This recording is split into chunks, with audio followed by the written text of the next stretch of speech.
Good morning, everyone. So wonderful to see all of you. I am going to be continuing Mike's theme from last week. He gave a message on there is beauty in hardship. And last week I was a little frustrated at him because there was a quote in his sermon that he had prepared, and then he didn't use it. And I was like, but that's like a big, important part of your message, and it was so relevant, and you didn't share it. But however, and it was from our true mother, and however, this week her words, I feel, are even more appropriate, and so I'm glad that he didn't share them, because now I have the opportunity to share her words. So I want to actually start with her quote. We actually put into practice the words, "Those who are ready to die will live, and those who seek to live will die," similar to Jesus' saying in Matthew 16:25. True love can serve as the basis for conquering even hell. When you come to possess true love, all sorrows and pain transform into joy within that true love. In other words, true love is the desire of the original nature of humankind. It remains as an absolute authority that is greater than any authority asserted through power, knowledge, or money. In this regard, throughout history, God's strategy to save humankind and Satan's strategy to block him are exactly opposite in nature. God's strategy is to be struck first and then to receive, whereas Satan's strategy is to strike first, yet in the end, he loses everything. So this week, we learned that our founder, our true mother, Hak Jahan, was detained by the police in Korea.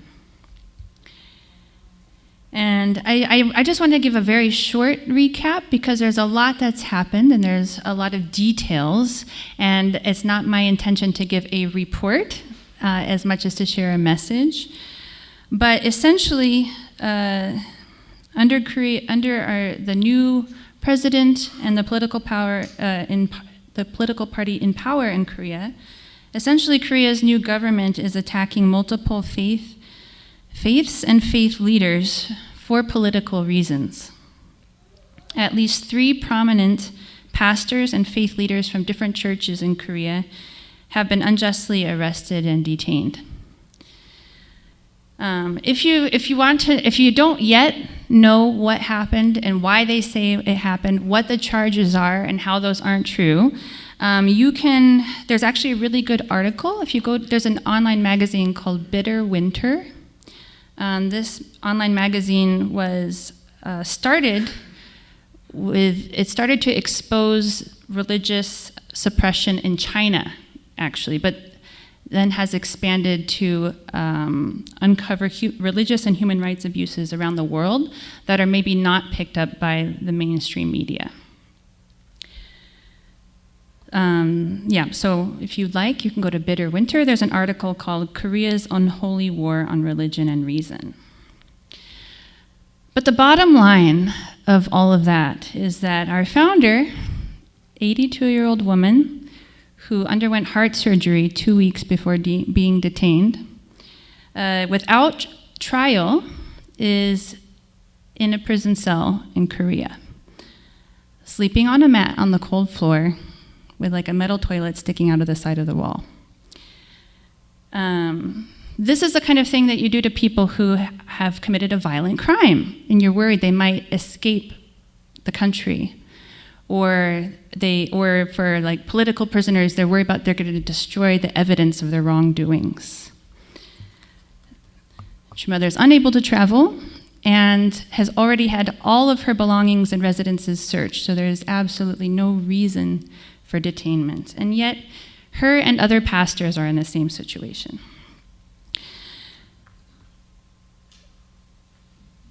But something that really stands out to me at times like this is you can't You can't fake your character in times like these.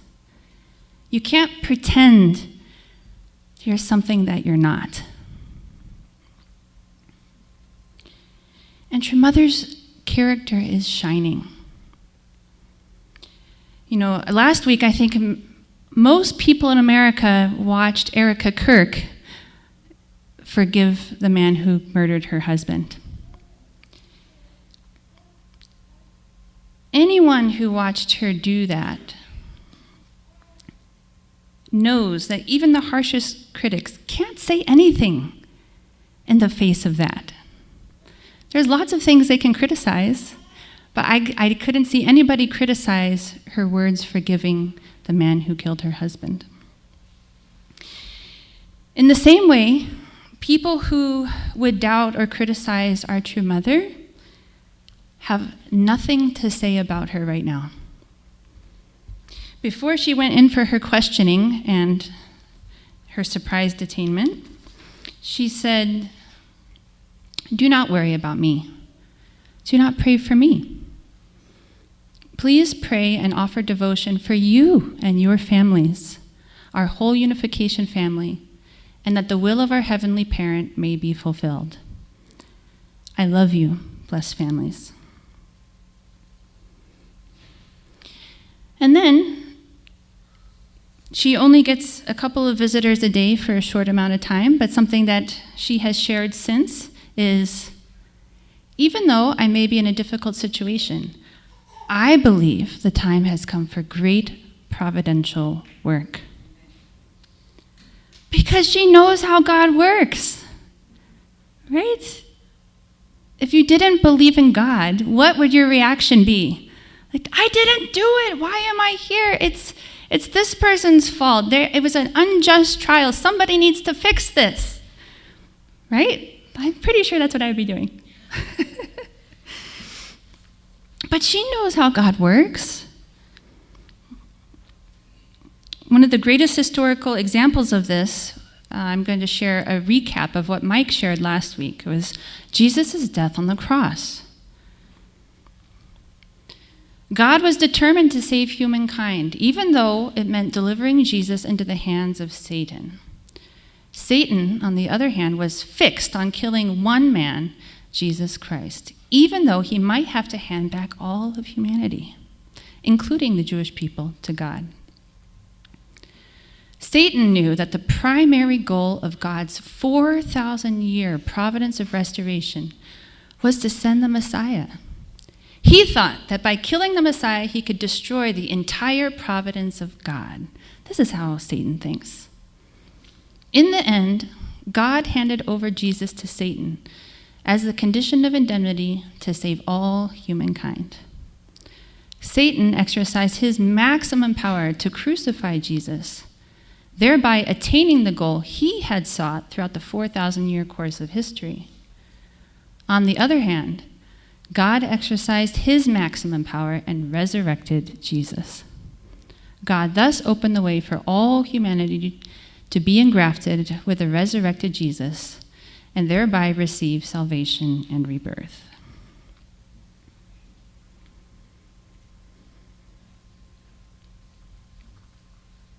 So what your mother is saying, do not worry about me.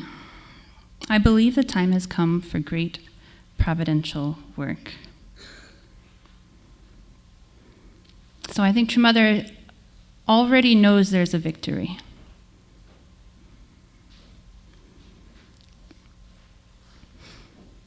That's true love in action. She's not worried about herself. We're all worried about her. She's not worried about herself because there's nothing they could do that could change who she is. There's nothing this world can do that would change her heart to the world. And there's nothing that they could do that can change what she has already accomplished and offered to God. She knows that. Do you think our true mother is scared of death? Isn't that ridiculous? It's ridiculous to think that she would be scared of death. So she's going to make a victory out of this no matter what. Her only concern is the rest of us. Are we going to fulfill our responsibilities? She's concerned about the rest of the world. So it's hard to know what to do, right? We're not there. Like, what can I do to physically help? And feeling helpless is frustrating. It can feel kind of sickening. It can be, what's it called? You can kind of get frozen in that.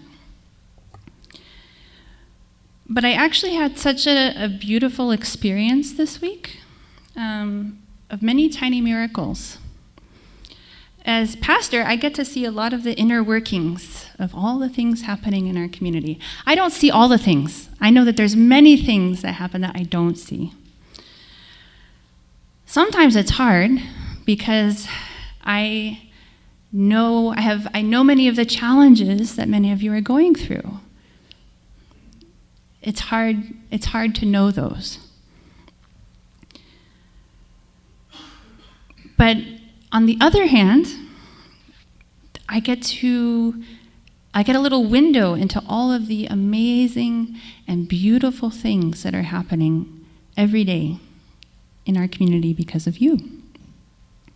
Just in the last 2 days, I got to see our awesome Miami members and our missionaries, our Next Gen missions, prepare for a youth ministry night that happened last night at church. I wasn't even there. I didn't do anything for it, but I got to see all of the communications on the WhatsApp groups, right? Like, how are we going to, help them feel God's love the most? How are we going to touch their hearts? What can we do that would bring our youth closer to God? It's one thing to be there and to see it happening, and it's very fun. But it's another thing to see the heart and the preparation and the sincerity that goes into it.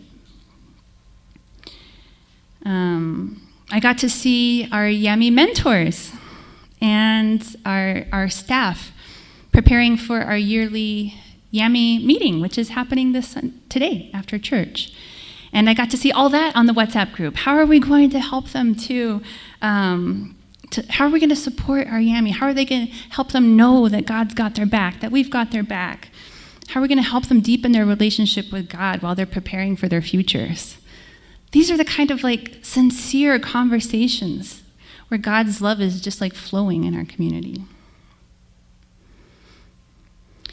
Yesterday, I got to go paddleboarding with Mira and Vera and our 9 to 12 little Sunday school girls group. So cute. And that's fun, it's wonderful, but behind that was the heart of how do we help even our youngest members of our community understand that God is there for them in nature and in their friends. How do we help them develop these bonds of friendship that will carry them through the challenges of middle school and high school and going into their life, right? It's so sincere, this heart to take care of others.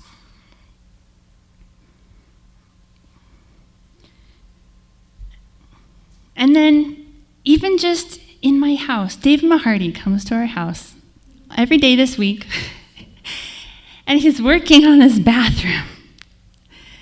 And this bathroom, if you saw our house when we first purchased it and before we renovated it, this was like the dungeon of our house.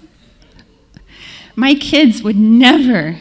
They're like, no, I will wait, I will go outside, I will go anywhere but that bathroom.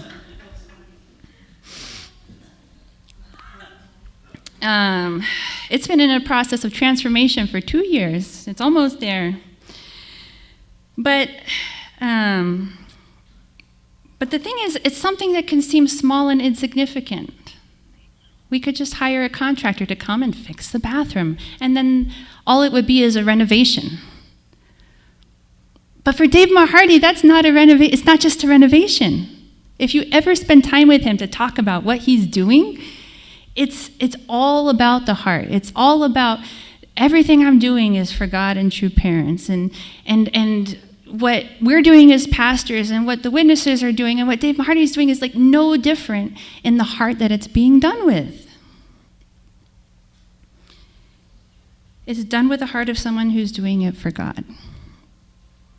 So, in the midst of these challenges that our movement is facing, that we might feel weighing on our hearts, I was really touched.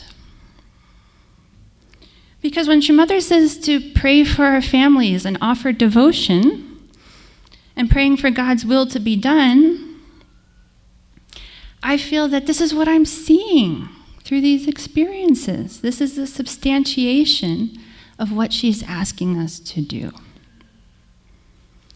Each person, in small, maybe unseen ways, giving of themselves for a greater godly purpose.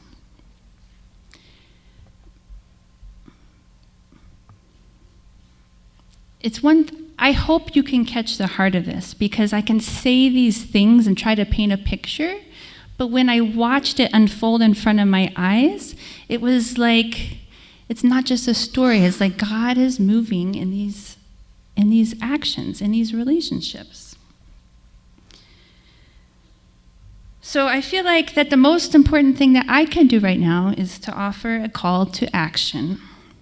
And I'm going to use a quote from 1 John to do it.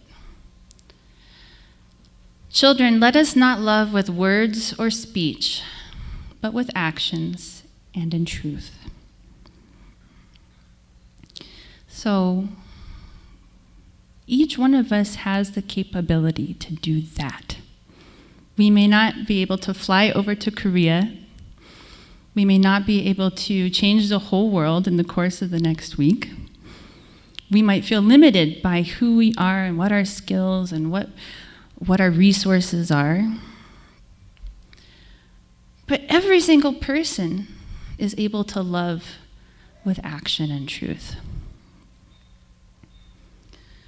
So my call to action is to live in the truth, serve others, find some way to sacrifice some of your own time, your own energy, your own money to bring God's love to others.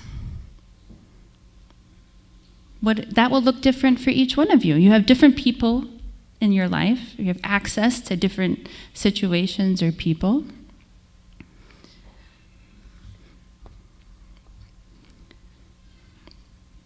But let's bring God's love to life. And I think we can comfort our true mother's heart. She's already going to claim a victory. Her concern is for us. So this week, let's take a stand. This week, let's take an action. This week, let's be God's hands and feet to somebody and show her we're going to be okay. Okay, so please join me in prayer.